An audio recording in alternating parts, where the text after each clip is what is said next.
Bonjour à tous, j'espère que vous allez bien. Écoutez, j'ai souvent l'habitude de recevoir des messages concernant le Pakistan. Vu que j'habite au Pakistan depuis 5 ans déjà, j'ai pas vu le temps passer. Je pensais que j'allais pas pouvoir vivre au Pakistan comme en France, mais voilà, je suis assez satisfait de mon séjour et je vous invite à venir vivre au Pakistan et découvrir le pays d'origine de nos parents. Parce que je pense que c'est très important de garder un lien fort avec nos racines et surtout, le Pakistan dégage une culture impressionnante, donc c'est super important de garder ces liens pour la future génération, pour pas qu'on soit perdu et qu'on se retrouve avec rien dans les mains. Donc, je reçois souvent des questions concernant les études des enfants au Pakistan, la situation économique, le système de santé, l'entrepreneuriat au Pakistan, la sécurité au Pakistan, les logements pour y vivre, les opportunités d'emploi, l'investissement locatif et plusieurs idées de business comme la création d'une marque de vêtements, une agence de digital marketing. Certains m'ont demandé par rapport à la création, euh, à la construction d'une usine dans tout ce qui est agroalimentaire. Donc, je pense qu'on va commencer avec les études. Il y a énormément d'opportunités. Il y a pas mal de Pakistanais qui quittent souvent Dubaï, qui quittent les Émirats Arabes Unis pour revenir au Pakistan juste à cause des études, de l'étude des enfants. Donc, je pense que au Pakistan, il y a des belles écoles réputées, classées au niveau international. Et à partir de ces écoles, ces élèves, ces étudiants diplômés vont souvent travailler dans des belles entreprises dans la Silicon Valley ou en Europe, car l'éducation au Pakistan est un peu chère pour ceux qui vivent au Pakistan, mais lorsque vous arrivez, vous êtes expat, c'est pas la même chose, ça vous revient moins cher. C'est pas aussi, je veux dire, difficile sur le portefeuille. La situation économique.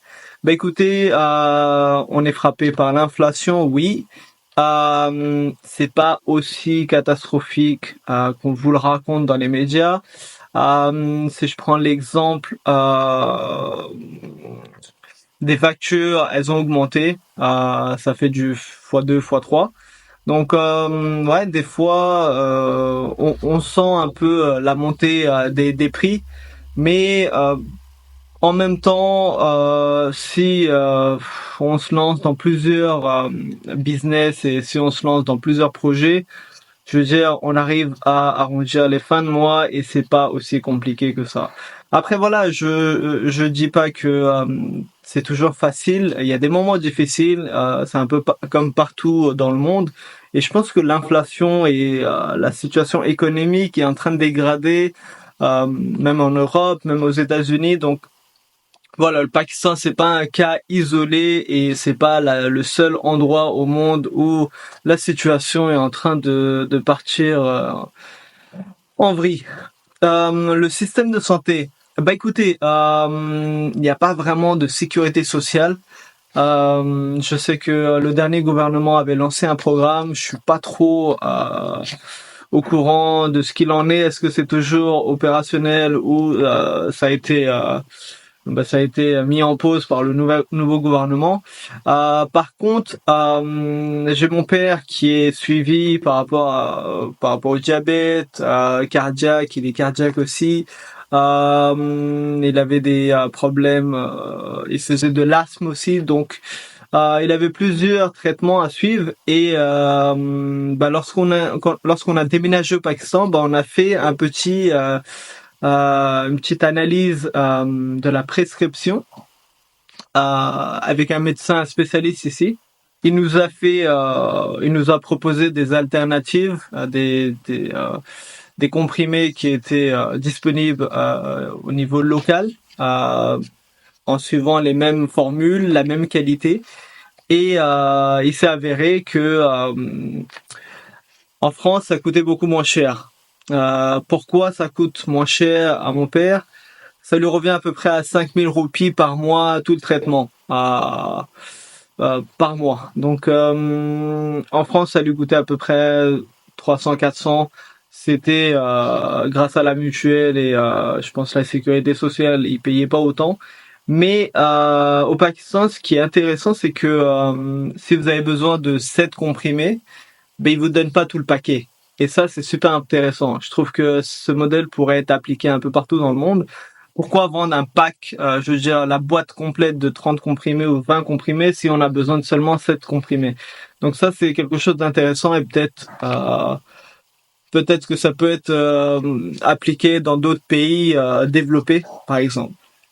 Donc voilà, je veux dire le système de santé est assez correct. Bon, je parle pas de tout ce qui est public, c'est un peu pas terrible, mais je veux dire quand même, les médecins ici sont assez bien. Je veux dire, en 5 ans, j'ai pas eu vraiment de problème. J'ai juste eu une fois où j'ai pas été hospitalisé, mais j'ai dû y aller.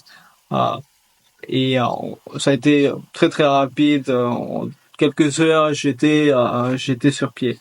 Donc voilà, j'ai l'exemple de mon père, donc ça se passe plutôt bien. Il n'a pas eu de problème particulier. Il est au Pakistan depuis 4 ans aussi, donc ça va, c'est pas catastrophique. Donc si quelqu'un est inquiet par rapport à ça, voilà, faut venir, faut demander à un spécialiste, faut trouver des médicaments qui sont disponibles sur place. Et voilà, ça y va. Faut pas oublier 240 millions d'habitants au Pakistan, ils vivent pas comme ça. Il y a un petit système qui est en place, pas aussi développé que dans les pays enfin les pays européens ou américains, mais ça y va. Je veux dire, les choses sont correctes. Alors, l'entrepreneuriat au Pakistan.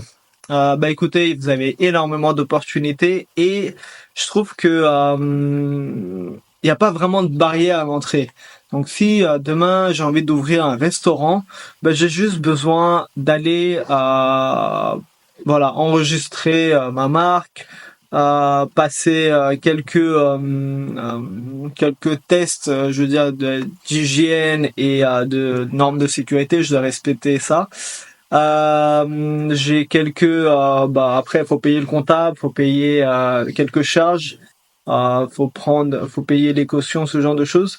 Mais voilà, c'est assez rapide et voilà. Moi je trouve que c'est un pays très ouvert sur l'entrepreneuriat. Euh, c'est pas très compliqué. Lorsqu'on a une idée de business, on peut le lancer rapidement. Euh, Moi, je trouve que je vois énormément de jeunes se lancer dans l'entrepreneuriat sans vraiment s'inquiéter. Ils ont l'idée, bam, ils vont enregistrer leur marque, ils déposent leur nom et ça y va, ils commencent à bosser. Donc, il n'y a pas vraiment de barrière à l'entrée et d'un côté, c'est bien. Et je pense que dans un avenir proche, ça va devenir compliqué vu que tout le monde essaye de se lancer dans l'entrepreneuriat. Donc, si vous avez une idée de business, surtout si c'est un business ou une idée qui fonctionne déjà en Europe ou aux États-Unis, n'hésitez pas à voir s'il y a une demande au Pakistan, ça peut être super intéressant. Niveau sécurité au Pakistan, bah écoutez, je suis là depuis presque 5 ans, plus de 5 ans. J'ai pas été racketté, on m'a pas cambriolé, j'ai pas été frappé, on n'a pas essayé de me kidnapper. Voilà, tout ce qu'on raconte sur le Pakistan, c'est pas totalement vrai. Surtout, je suis quelqu'un qui se déplace énormément seul. J'ai pas de garde, j'ai pas de chauffeur. Je vais souvent dans des quartiers un peu sensibles et voilà, j'ai toujours ma mallette avec mon ordinateur portable, avec tout ce qui est outils de travail. Donc niveau sécurité, je suis assez satisfait. Bien sûr, faut faire attention. Je dis pas que ça peut pas m'arriver. Peut-être qu'aujourd'hui ça va m'arriver, mais je suis assez satisfait par rapport à ça. chacun fait attention parce que voilà, au Pakistan, le port d'armes est autorisé et faut pas oublier que si le port d'armes est autorisé, bah tout ce qui est voleur et cambrioleur, bah ils font plus attention et voilà, ils se lancent pas dans les délits aussi facilement. Donc je pense que c'est déjà une bonne chose et que voilà, ne vous inquiétez pas, on va pas vous kidnapper lorsque vous arrivez à l'aéroport. Ensuite, les logements au Pakistan. Bah écoutez, je vis dans un appartement depuis que je suis au Pakistan. J'étais chez la famille au début, mais ensuite j'ai voulu être indépendant, donc j'ai pris un appartement pas très loin de mon bureau. Je paye à peu près 350, non moins de 350, à peu près 250 euros. Euh, et c'est un appartement de plus de 250, 300 mètres carrés, je crois, si je me trompe pas, 10 mallas, c'est 250 mètres carrés. Donc voilà.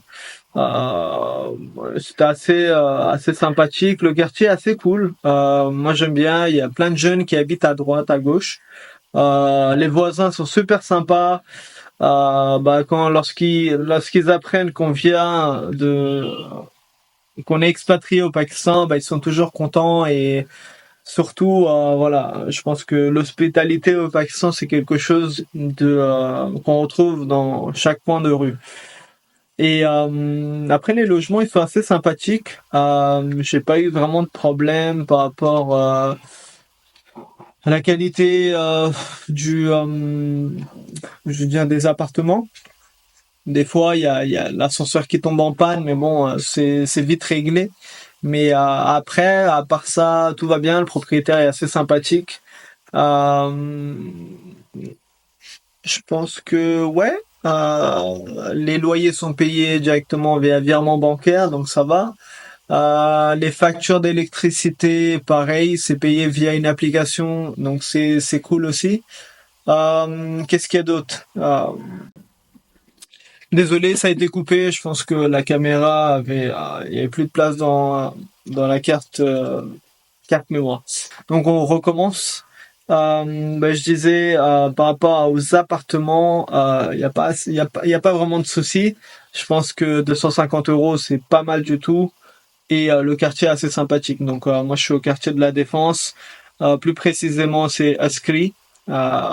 C'est sous la gérance de l'armée pakistanaise. Donc c'est assez bien géré. Je trouve que ils ont fait du bon boulot et voilà, il n'y a pas vraiment de soucis à se faire.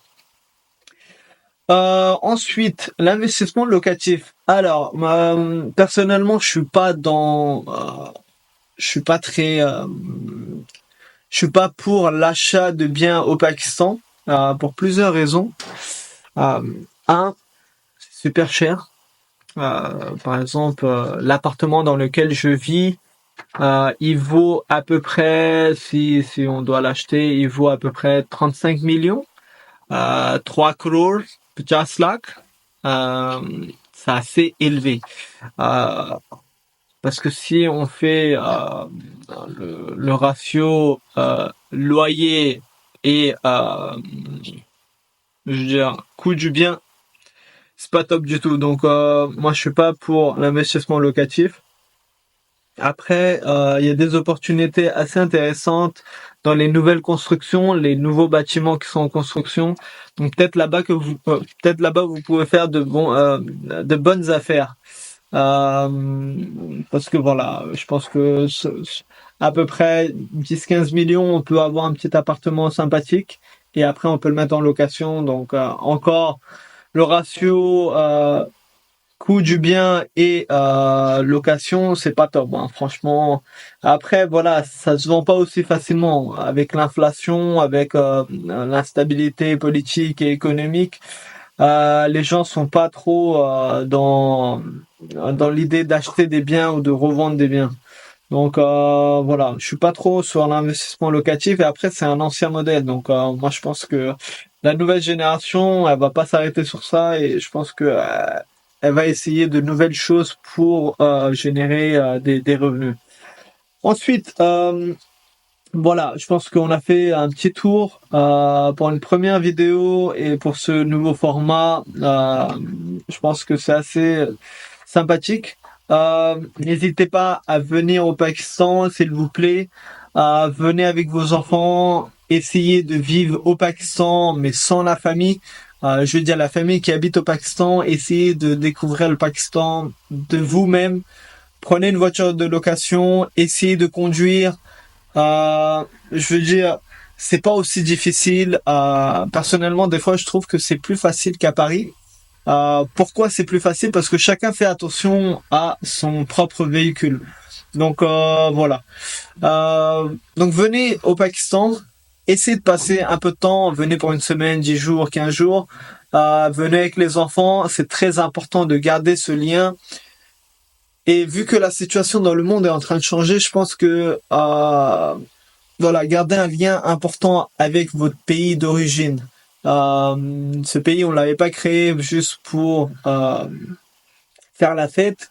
Il y avait un but, il y avait une mission assez intéressante et malheureusement on l'a perdu en cours de route. Mais c'est pas grave. Je pense que peut-être ma génération va faire la différence et on va remettre les choses sur place, sur pied. Donc voilà, je pense que j'ai pu discuter avec vous de quelques sujets importants. Je pense que ça va être l'une des plus longues vidéos que j'ai faites et sans coupure surtout. Donc voilà. L'idée c'est de rester vraiment authentique avec vous et pouvoir partager des informations plus utiles concernant le Pakistan et pouvoir aussi vous raconter un peu ce que je pense et comment je vis au Pakistan. Donc voilà. Allez, bonne journée à vous. J'espère que vous verrez bientôt au Pakistan. Et si vous avez des questions, n'hésitez pas à me laisser un commentaire ou à m'envoyer un petit message privé. Ça me fait toujours plaisir de recevoir des messages de votre part et surtout voir que les franco-pakistanais sont intéressés par tout cela, tout ce contenu. Donc voilà, n'hésitez pas, prenez soin de vous et à bientôt. Au revoir.